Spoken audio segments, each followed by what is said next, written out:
여러분 안녕하세요. 장마비 때문인지 더위는 좀 참을 만한 요즘입니다.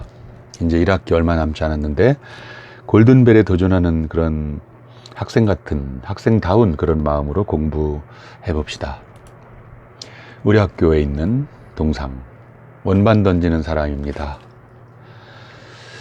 자, 이 동상의 의미는 우리의 젊은 학생들의 꿈일까요? 희망, 도전, 목표, 미래, 이런 함축된 뜻을 담고 있는 동상입니다. 지나다니면서 여러분이 매일 꿈을 이루겠습니다 하는 그런 인사말처럼 저 멀리 우리의 꿈을 향해 가는 우리의 젊은 시간, 노력, 이것을 생각하면서 더 보기 바랍니다. 다음 문제를 풀어볼까요? 다음 만화의 빈칸에 들어갈 대답으로 가장 적절한 것은? 자, 이게 교과서 18쪽에 있는 문제입니다. 아직 교과서 없이 앉아있는 사람들은 잠시 영상을 멈추고 책을 가져와야 되겠습니다. 오늘은 특히, 오늘 수업을 위해서는 특히나 교과서가 필요해요. 자, 책을 가져오죠. 잠깐 멈추고. 자, 다 책을 준비한 걸로 알고 시작하겠습니다. 여기는 문을 연 지 8년째인 주인 없는 가게입니다. 가게 안에는 돈통과 외상으로 가져가는 물건을 적는 공책만 놓여 있습니다. 구매하는 만큼 돈을 넣어주세요. 8년 동안 운영하시면서 한 번도 손해를 본 적이 없다고 들었습니다. 네, 맞습니다. 주인 없는 가게가 이렇게 잘 운영될 수 있었던 까닭이 무엇일까요? 네, 그 까닭은 다음이 빈칸입니다.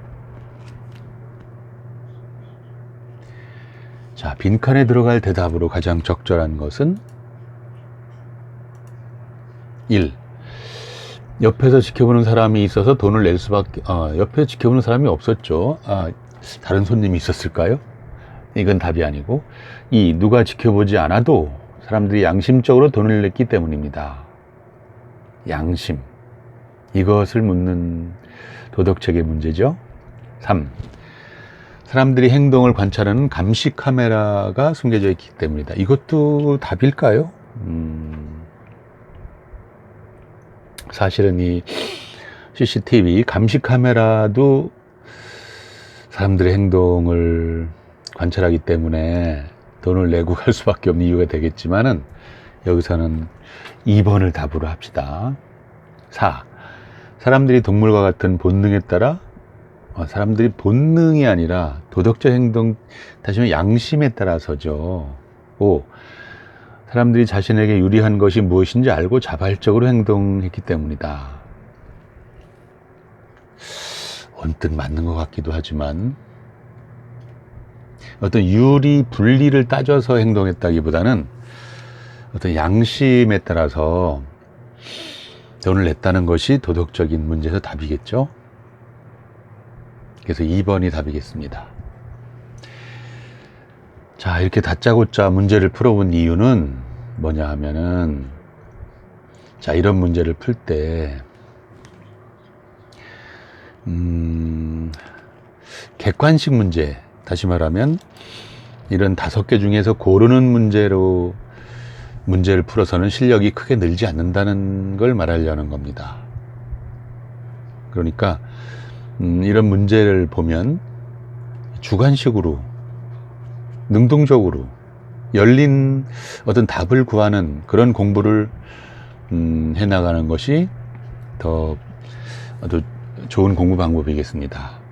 그러니까 이런 문제를 접하면은 5개 중에 답이 뭐지? 하고 고르기 시작하는 거 전에,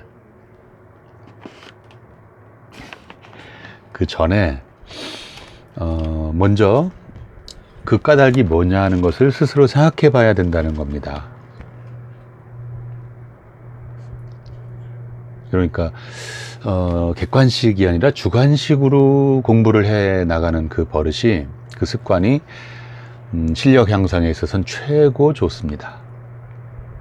그러면 공부를 더 주체적으로 할 수 있을 뿐만 아니라 말하는 실력, 글 짓는 실력, 이런 것들도 다 함께 좋아지게 되거든요. 그래서 오늘의 선생님 말씀, 문제를 접하면 대뜸 문제를 고르려고 하지 말고 먼저 답을 생각하고 직접 주관식으로 써봐라. 그 다음에 이렇게 문제를 보기를 보면 훨씬 더 답도 잘 고를 수 있을 뿐만 아니라 앞으로는 이렇게 객관식으로 풀어버릇하기보다는 주관식으로 문제를 풀어버릇하기 바랍니다. 우리나라가 유독 객관식 문제를 많이 내는데, 중고등학교에서 웬만한 나라들, 선진국이라고 하는 웬만한 나라들은 거의 그 논술식으로 서술식의 답을 쓰는 그런 문제로 시험을 본다고 합니다. 이렇게 찍는 문제를 가지고 공부하는 것은 실력 향상에 썩 그렇게 좋지 않은 그런 것일 수 있습니다.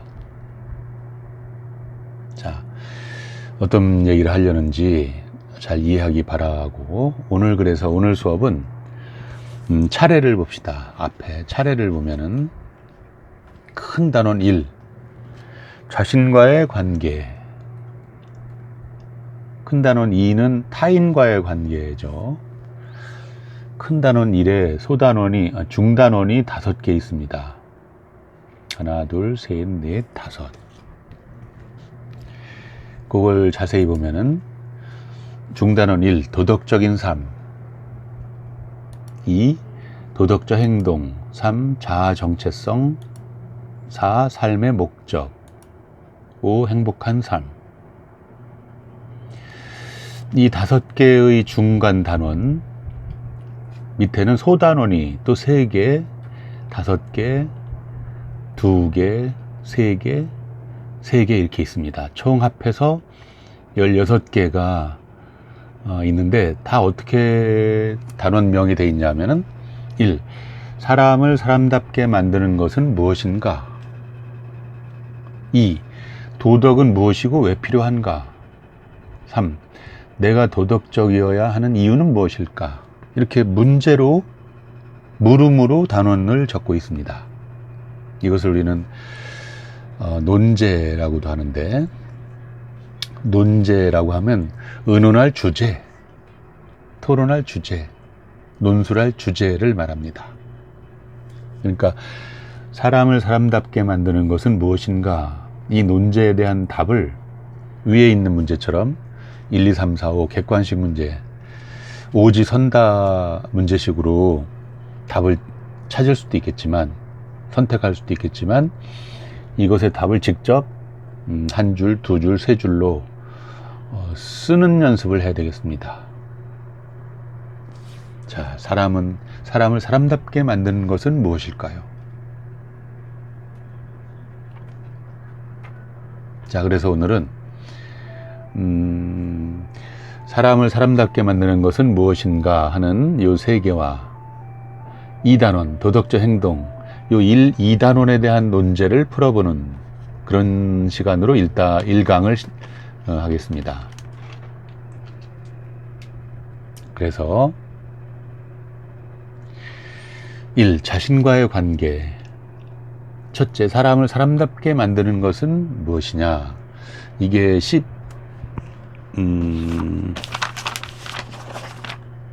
교과서 13쪽에 있는 내용이죠. 이거 우리 도덕 시간 제일 처음에 했던 얘기입니다. 이게 누구죠?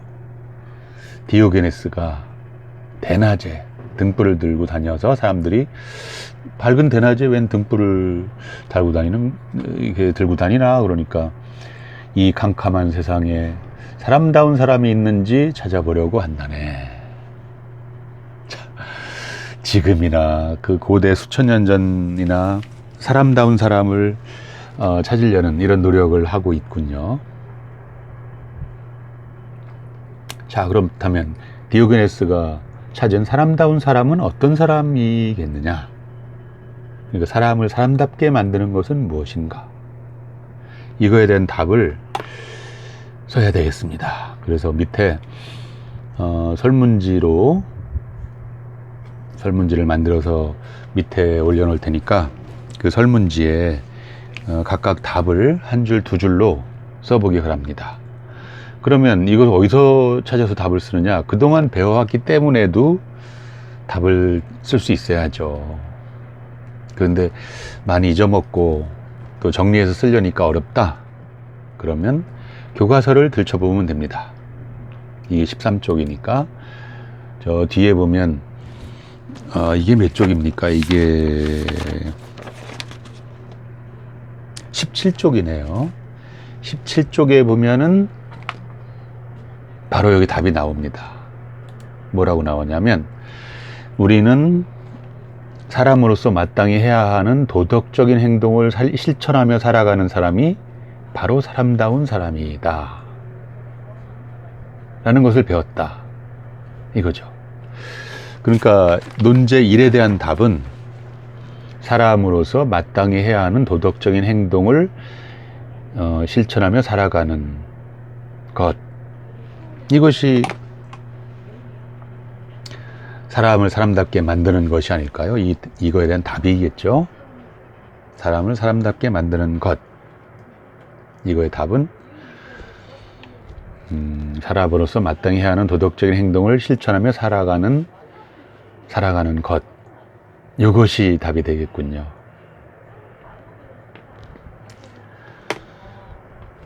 그러니까 사람을 사람답게 만드는 것은 사람으로서 마땅히 해야 하는 도덕적인 행동을 실천하며 살아가는 것이다. 이렇게 답을 쓰면 되겠습니다.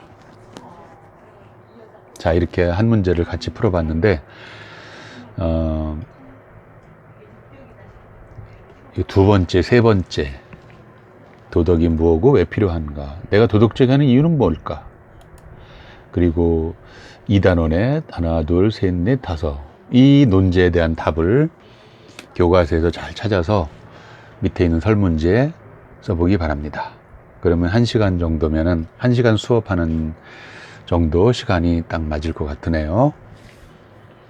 자, 그러면 오늘 1강 여기서 하고 2강은 바로 그 다음에 또 시작하겠습니다.